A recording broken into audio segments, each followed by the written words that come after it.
Assalomu alaykum aziz kitobxon. Kattaqo'rg'on shahar axborot kutubxona markazi xodimlari tomonidan tayyorlangan navbatdagi Bokslam namoyishimiz Aleksandr Sergeyevich Pushkin tavalludiga bag'ishlanadi. Rus adabiyotining quyoshi, she'riyatning sehrli so'z ustasi Aleksandr Sergeyevich Pushkin 1799-yil 6-iyun kuni Moskvada tug'ilgan. Uning go'zal va ohangdor satrlari, inson qalbini larzaga soluvchi falsafiy teranlikdagi asarlari bugun ham qalblarda yashaydi, tillarda doston.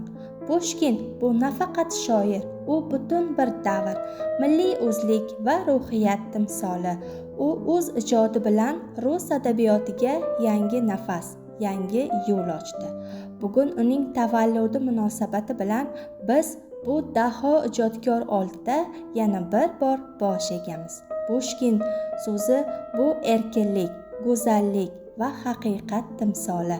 U bizga so'zning qudratini, adabiyotning muqaddasligini o'rgatadi. Pushkinning dastlabki she'rlari 1913-yilda matbuot yuzini ko'rdi. Shoir litseyda o'qib yurgan kezlarida 120 ga yaqin she'r va 2 ta doston yozdi. Pushkinning rus madaniyati taqdiridagi roli benihoya buyuk. U yangi rus adabiyotiga asos solish bilan birga rus adabiy tilining ham shakllanishiga ulkan hissa qo'shdi. Rus adabiyotida realizm va xalqchilik tamoyillarining qator she'riy janrlarning shakllanishi va taraqqiyoti Pushkin nomi bilan chambarchas bog'liq. Pushkinning rang-barang ijodi nafaqat keyingi rus adabiyoti, balki musiqa, teatr, balet, rang tasvir singari san'at turlarining ham rivojlanishiga katta ta'sir ko'rsatdi. Boshqa qardosh adabiyotlar qatori 20-asr o'zbek adabiyotining taraqqiyotida ham Pushkin ijodining ta'siri sezilarlidir.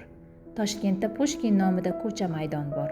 Pushkinning tug'ilgan kuniga 170 yil to'lishi munosabati bilan 1969-yil Toshkent shahrida shoirga haykal o'rnatilgan.